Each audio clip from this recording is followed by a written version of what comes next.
I think the way that we could possibly coexist as a whole in this country would be we just need to reach out to people, try and understand each other in a way. You know, we all have different backgrounds, we've all walked different paths, and that's what makes America great.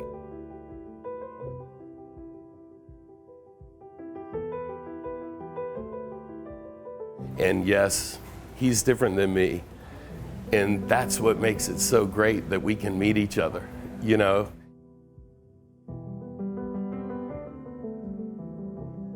You may have different values, different morals, but you're a person just like me. And I always find that we can find something in common, always.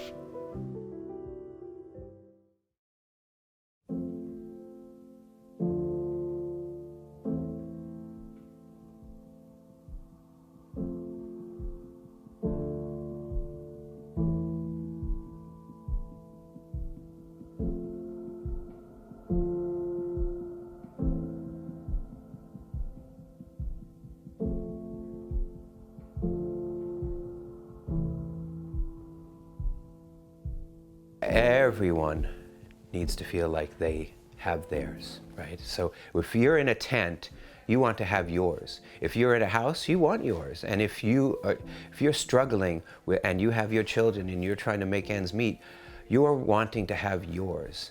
And so what brings us all together is allowing and giving the opportunity for folks to have theirs. The other side of the lake where I live, they had to cut down a bunch of trees, and there's bears living in the trees and near them. And then they moved to the other side of the lake, but they had nowhere to go because their home was cut down. So being back in my house now, it's a tough thing because there's no coming back here. You know, you could rebuild the town, but if you just rented, as I did, and you didn't have renter's insurance, then your life is totally turned upside down. In my case, you lose your job, your home, and all you have is your life. That's something to be thankful for, but where do you go and what do you do? I had one guy come up to my truck at one of my food giveaways, and he walked up to my truck and said, "Sir, I'm glad you got here when you did." I said, "I have 4 kids at home, a wife, no job, I'm disabled, I don't have no food. I was getting ready to go out and rob somebody to feed my family." It's just rough out here in these cities, these streets. You got homeless people out here, you got low income, and on top of that, you got the police, and they harass people. We live in a society where it's set up to keep people down when they need help. And it's our job to help them. I'm getting emotional here, we need to stop.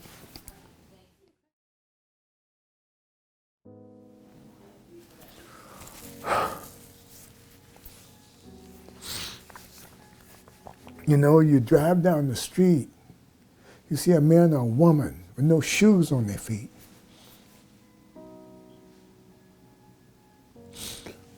What do?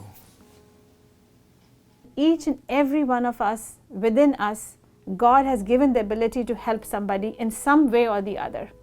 I think if each of us collaborate and say, I can do this particular thing for somebody, I think the world would be a much better place. So when we have enough, when we are given what we need to fulfill our basic needs, the instinct of a human being as a naturally heart-centered expression of divinity is to share that with others. So it's our job as a people who have been blessed to be able to work, have a place to live, and to see people who are struggling and knowing that they're struggling, it's our job to see what we can do to help them. And this is on a daily basis. It's not, you know, you have churches that will feed people once a year or once a month, but this is an everyday thing. I get up every day and I have a purpose. People say, when you retire, you better have something to do. Well, I haven't missed that. I've retired and I came back to where I always was. At night, My head goes into my pillow pretty easy because I'm pretty sure that I've helped somebody and that I've done something good for this community.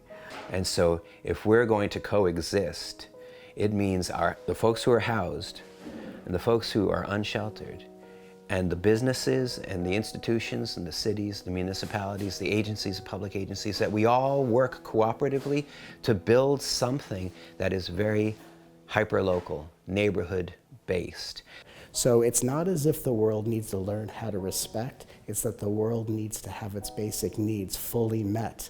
And when basic needs are met, whether by someone being generous to you or you finding that generosity towards yourself, from that space, respect is an intrinsic expression of our soul's reality.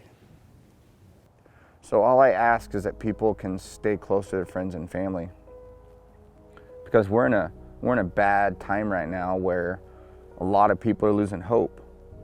Is your family your immediate family? My daughter, my beautiful grandchildren? Or is it the size of your culture, your neighborhood, your culture? Or the world? What is it? Where is the point where your empathy stops? Because it's not about us. It's not about us. It's about them little kids. All children need a home, parents, and love. Children, they are the ones who are being impacted the most because they have this fear of like, well, I'm not sure if when I go back from school, I'm going to see my parents again. And in our country, we never know when something is going to open up or when something is going to close down. But I want them to be ready for when it opens, that they have their education and that they can take on the fortunes that are being provided for them. As a teacher, you don't necessarily always want to speak for the kids. You want to give them the words and language to do that on their own. To talk, to say what you're feeling, to say what you believe, because if people hear that you actually want to talk about it, you want to have a voice, then they're going to listen. It's not about having a voice like Leontine Price or Marian Anderson or whoever. It's about whatever, it's about the unique timbre of your voice and what you have to say with it. So many times we get down on ourselves and it's always that nagging voice in our head that's telling us we're not good enough or like we can't do it, and that's partially because society has told us we can't, right? Or we have limits. But for me, I would like these kids to know that they don't have limits and that there are people to help support them and they have that in their peers if they need it. You know, I get deep inside, I get very emotional when I talk about them because I feel like these kids have been like my own. I mean, Uli was with me since he was 6 years old. And that's when you say you grow with the town, you know, and you're in a small town and you keep hanging around, you're gonna see the kids of the kids that you've had now playing soccer in your program. And that nobody can surpass that. There's no money, you know, there's no money. Soccer for us here, for me, it's not a business, it's a vehicle. And that's how I like to look at it. It's a vehicle for better things, not a business. I don't make any money out of this. Everybody is somebody's child. And that's a good thing to remember, because if you have children, and even if you don't, if you want to do well, make sure that other people's children do well. And I had a marvelous example at that.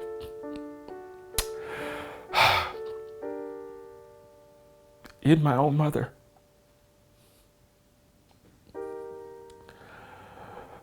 She's no longer with me physically, but because of her, I've been able to keep my chin up in life.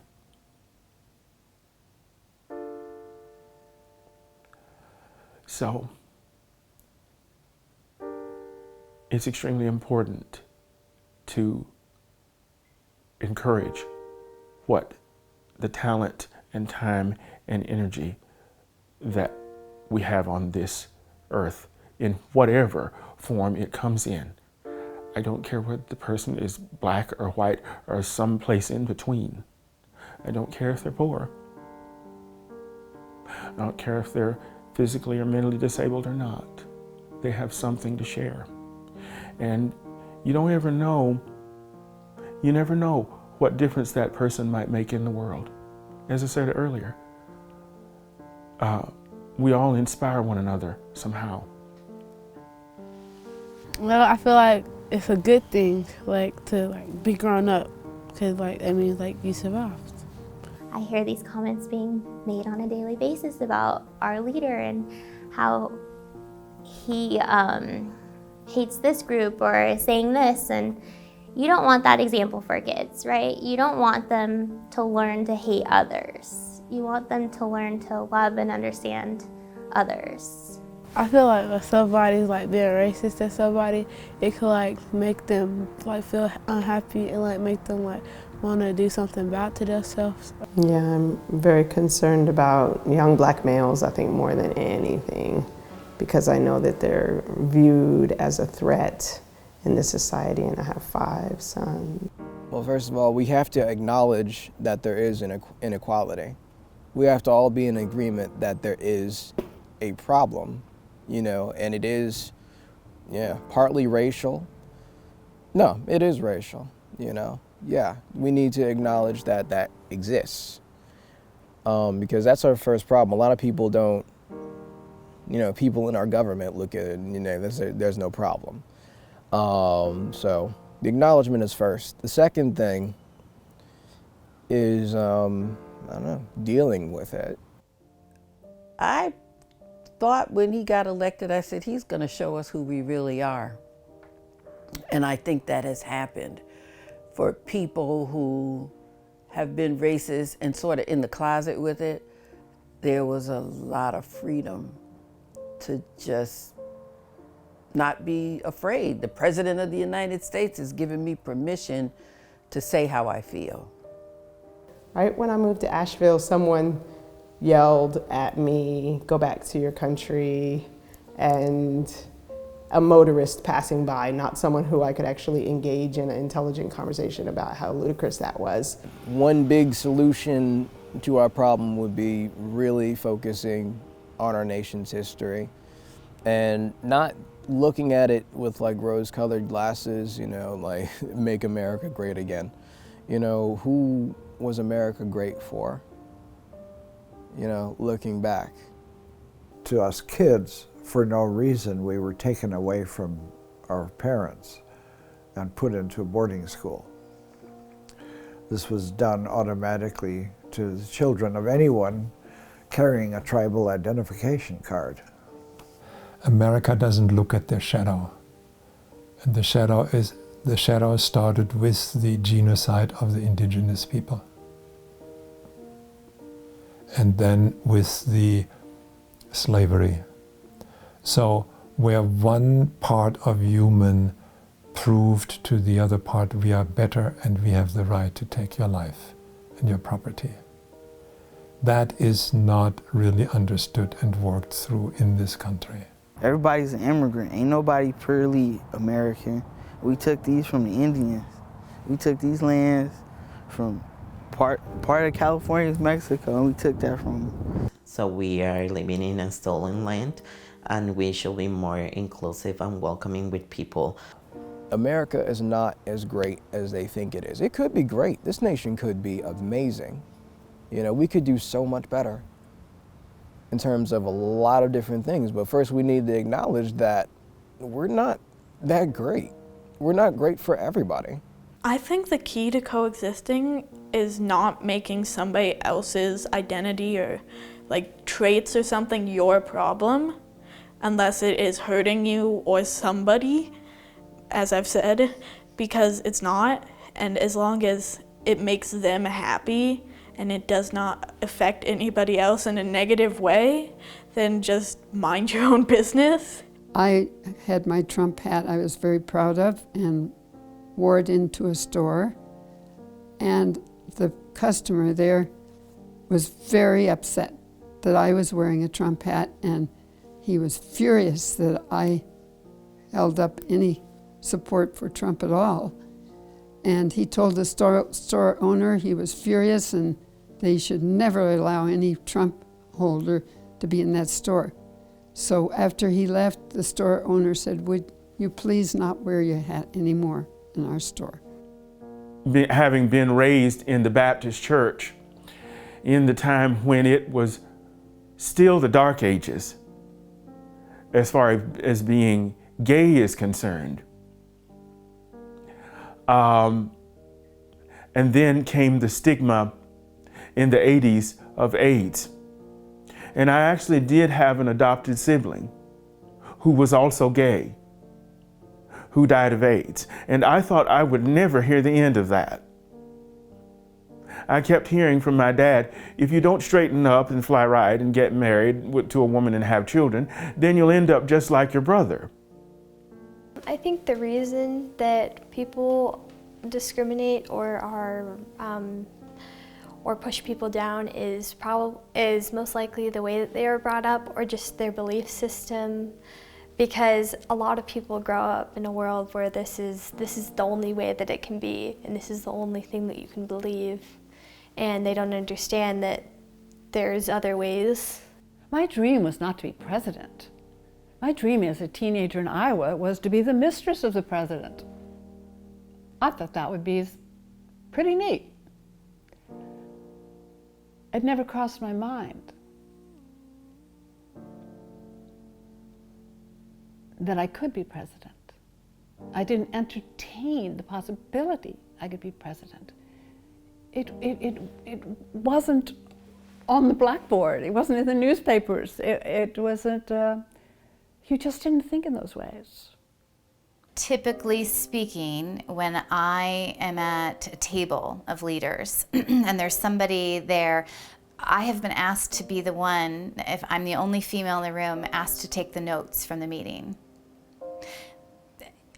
I'm along with my peers, but I'm subjected to that kind of ask. Oftentimes when I was, younger, a lot of men would look me up and down, and we just were not asked to work on the projects that were really impactful to the company. And when asked why, it was, how about you support this person, So I would say it's every cliche in the book is what I experienced, is I had to kind of fight a little bit harder than my male counterparts in getting particular projects that would impact the business. For more and more women to be stepping up and saying, no, that's not okay. I'm loving that aspect of this, but I believe we have a long ways to go. There have been times where we've been a lot more polarized than this. I think we're just paying attention a little bit more to how polarized, it's acknowledged, we know it now. Yeah, it's always been like this, and we need to change that.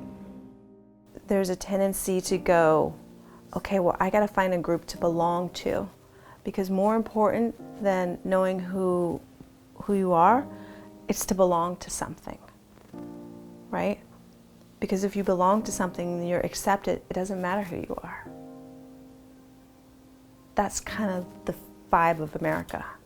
So that's why it's easier to get caught up in the fad, or it's easier to say you're a part of a specific group. It's easier to disconnect than it is to actually connect if you don't know who you are. I'm mixed, so growing up I had to look at things from two perspectives. I couldn't just look at things from, because my dad black, I can't look at it from I'm fully black perspective, and my mama's white, so I gotta look at it from her perspective too. And it's like, you gotta put your whole 100%, your essence in everything you say and do. We tend to flock together with our own crowd. And if you're a liberal, you have your crowd. And if you're conservative, you have your crowd. And there's a lot of comfort in that, because it's very uncomfortable to come together and talk. Unity is huge to me, because I'm learning that society kind of doesn't like unification. They want people separated and bickering with each other. Well, you just have to work it out, or you go through a frightful stalemate like we've experienced here in this country with the shutdown of the government. It is senseless to shut down the daily operation of the federal government because you can't agree on some aspect of a program the president wants or the Congress wants and the president doesn't want. So you've got to learn to reconcile those differences in such a way as to not inflict greater harm on the people that must daily live within this structured system that we have. People know who their senator is. People know who their congressman is, their representative. That is new, because people did not pay attention to that kind of thing before. And now, yeah, I remember the last election, the local election, not even the presidential election, the local election for the governor, for the congressman that would represent our district. It was a record turnout. You couldn't get in there. It was a long line of people. We were in there for hours waiting to vote. It was incredible. That's good. That's how it's supposed to be. And I'm happy to see that people are paying attention, you know? So that honestly gives me hope for the future, you know, just to see people exercising their rights as citizens, you know? Now the other thing, we just got to educate them so that they know who they're voting for. That's another thing. There's too many people work all day, come home, sit down to 30 minutes of news a night and base their whole value system or their information or whatever on what someone's opinion is on television. And I think that's scary because if we don't inform ourselves, then shame on us. And I don't care whether you're 16 years old or you're 60 years old, it's your responsibility to inform yourself. Then make your decision based on what value system you have, and that's fine with me, but make an informed decision. Be more informed about what's going on in this country, not like letting you just following the news or the media, what they are saying, but actually be there in the community. Yo vine a este país en el 2005 y con sueños, como todo mundo viene con muchos sueños aquí a este país para una vida mejor, para sacar a mi familia adelante. He sido una mujer muy sufrida porque el papá de mis hijos lo mataron en el 2000. Yo tenía que sacar 6 hijos adelante.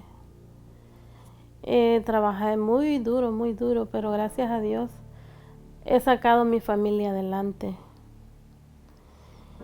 No es fácil, pero sí se puede. When people are allowed to just come in or across our borders freely, we don't know who's coming in. And that is a security risk. I fear for that as a husband and a father, because I don't want to live in fear from someone bad coming to our country, whether to do harm to people on the streets or to do something violent in a big way. That scares me. El presidente Trump, él no quiere a los inmigrantes, no los quiere. Él siempre está diciendo que va a construir el muro y todo eso. Y bien difícil de parar porque la gente con hambre siempre va a querer cruzar, siempre. Por el hambre de uno quiere sacar adelante a su familia. Entonces no va a ser...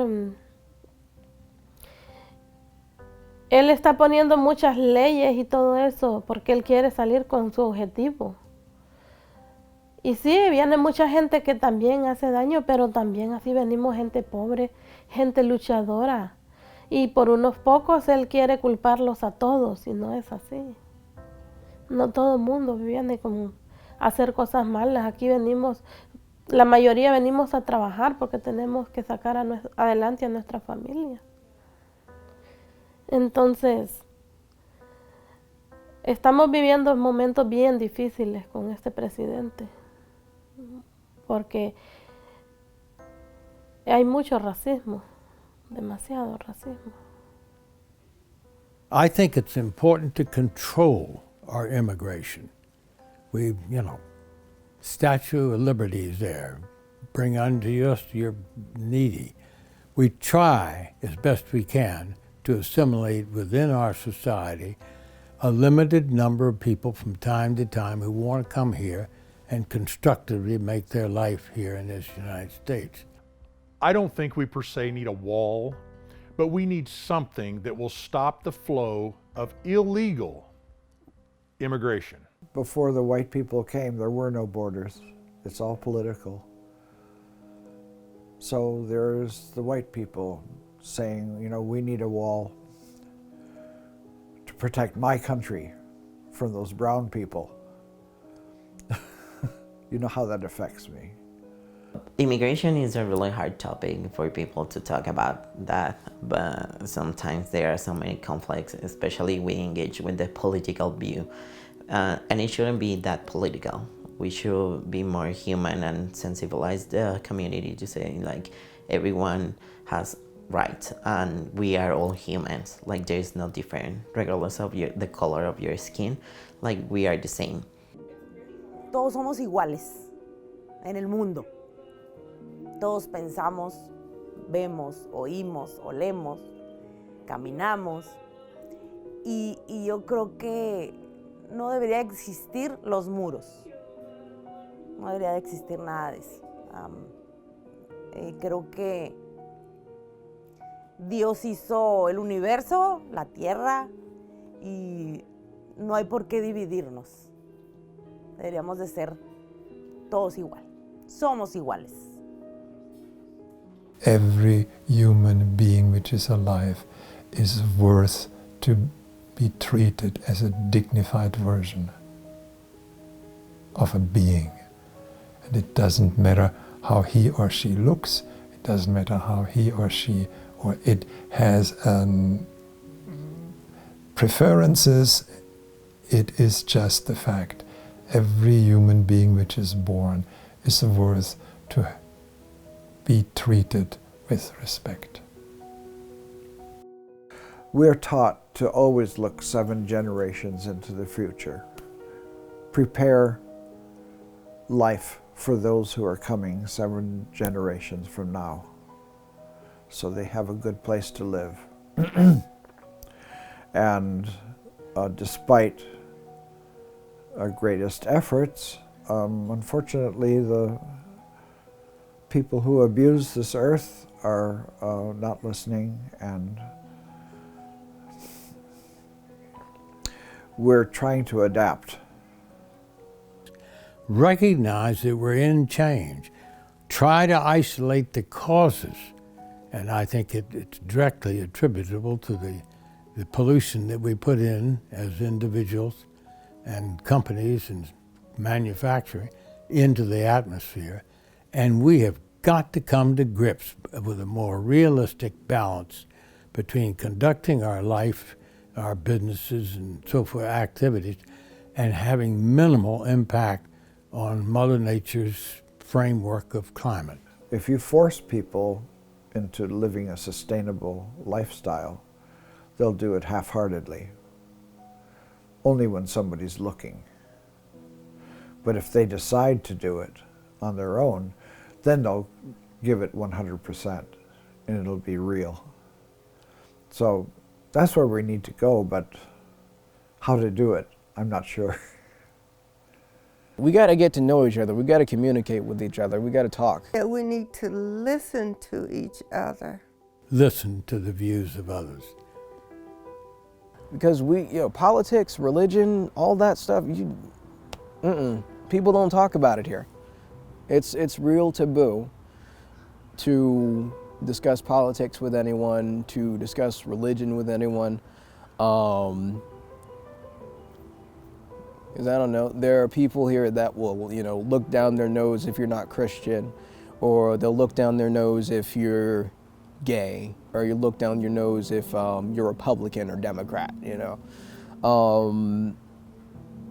So I think what's important is, you know, in our educations, when we're teaching children, when we're teaching adults, how to have a civil discourse on politics, on religion, how to talk about these things without literally hating the person, you know, wanting to, like, I don't know, resorting to insults, you know, hating people. You know, we should be able to talk about these things because we're basically trying to figure out what we're trying to do here and how to create the best life, the best quality of life for everyone here.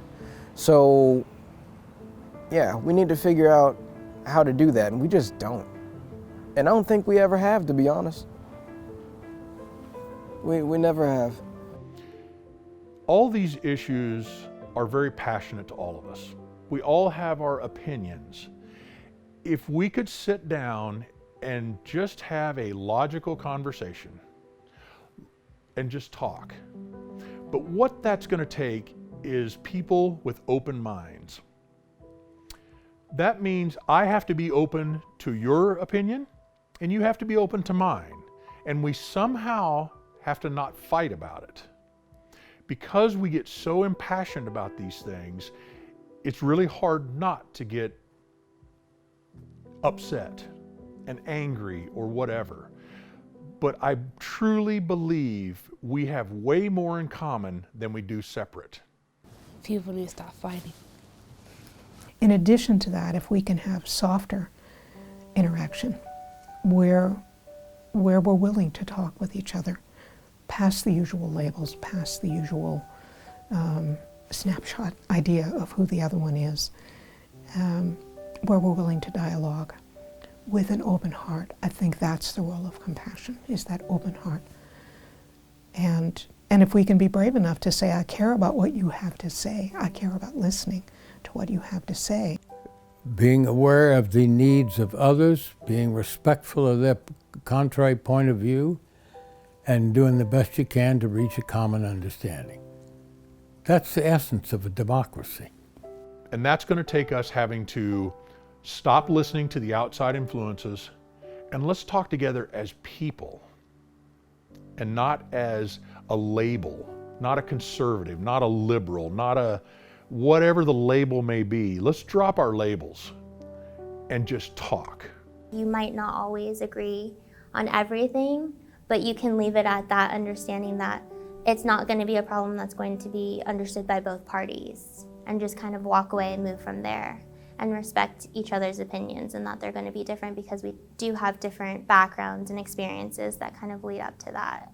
Just driving down the freeway with road rage and everybody's business, my business is more important than the other person. They don't care about the other person. I'm only worried about me and what I'm doing. It's all about me and, up yours to the next guy. We need to get back to a more caring and care about each other and try to help each other and communicate.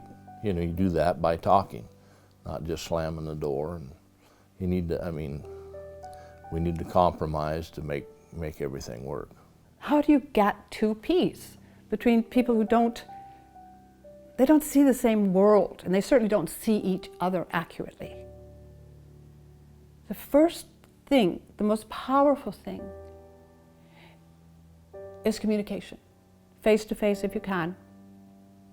But it's communication. It's communication connection.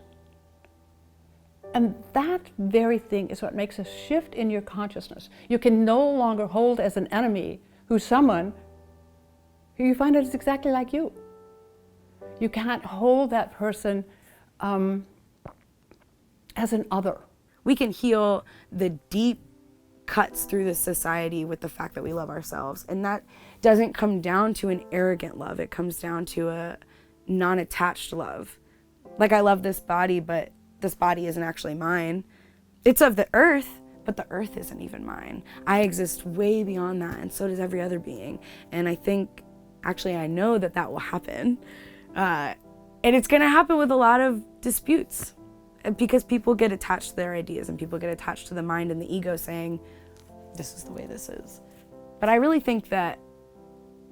know that can change, and that will change. It just takes one person showing up one day and saying, I'm going to choose to love myself instead of hating myself. And that ripples. Life is what you make it. It's rough. It's not a diamond. It's not complete. You have to put the puzzle together. You can't just expect God to lay out the path before you and tell you you have to do all 10 steps before you even know what 10 steps he even tells you. You have to listen with your heart and your brain before you even talk, because a lot of people say things and do things and don't mean it at the end of the day.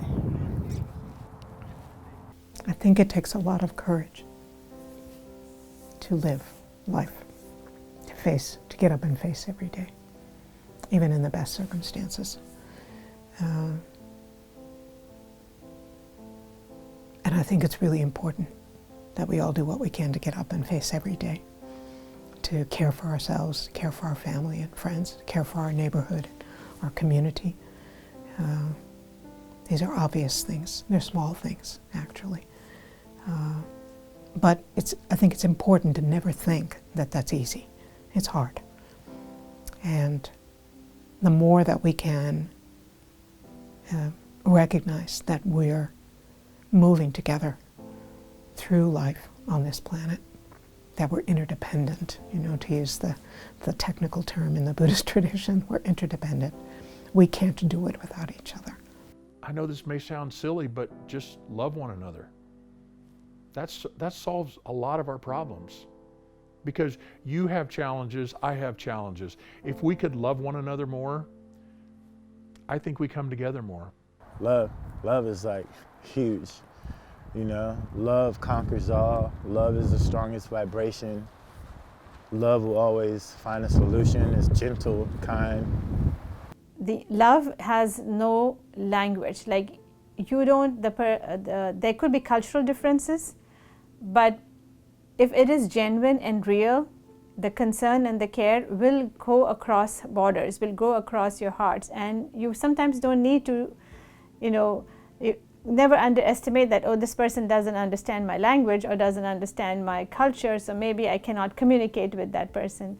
If your care is genuine and if your feelings are true, that will reach each and every heart. It will go through and they will understand you, they will share with you, they will come to you, even though despite those barriers.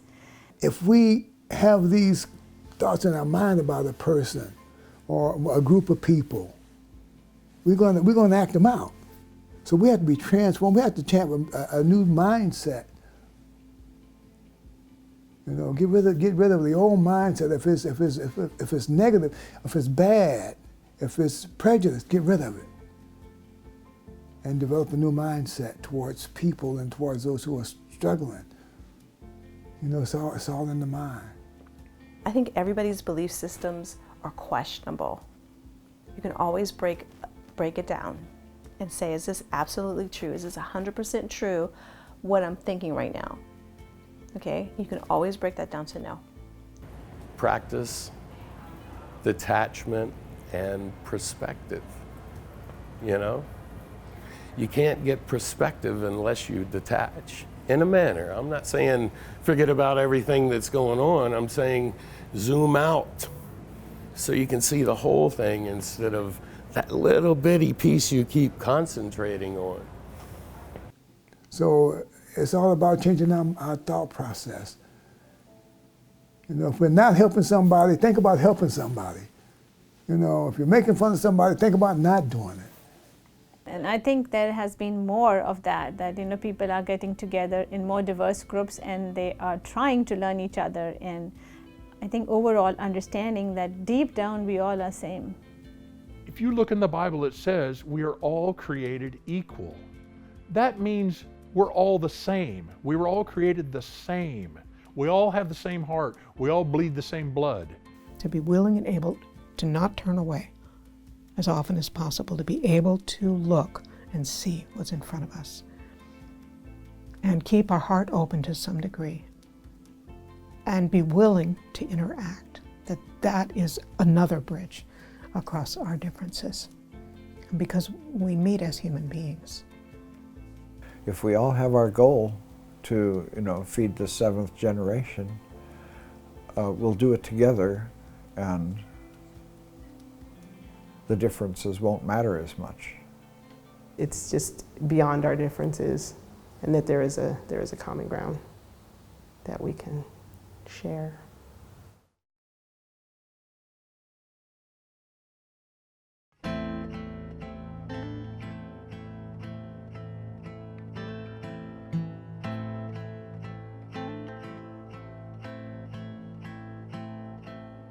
Maybe there's a way around these chopped up scenes and bits of sound. It's left, it's right, it's up, it's down to me. And in this show and how we know we've changed so much, be friend or foe. We felt the touch, we saw the glow, you see. But I can't remember last December. I can't recall spring, summer, or fall. Round about September, I was sifting through the embers, caught upon the menders, but couldn't help it all. Couldn't help it all.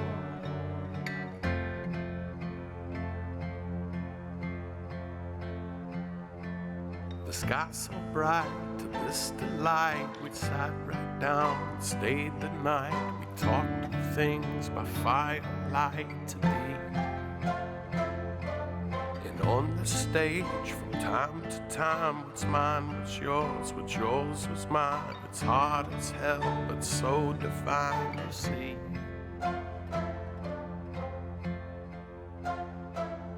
Now you won't remember last December, you won't recall spring, summer, or fall. Round about September, you'll be sifting through the embers, caught upon the menders, but they won't help at all. We won't remember last December, we won't recall spring, summer, or fall. Round about September, we'll be sifting through the embers, call upon the menders, but they won't help at all. Won't help at all.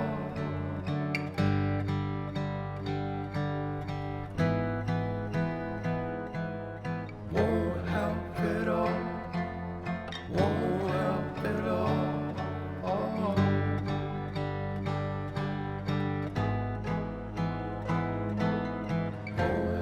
at all.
We're a blessed nation, believe me. We are a blessed nation.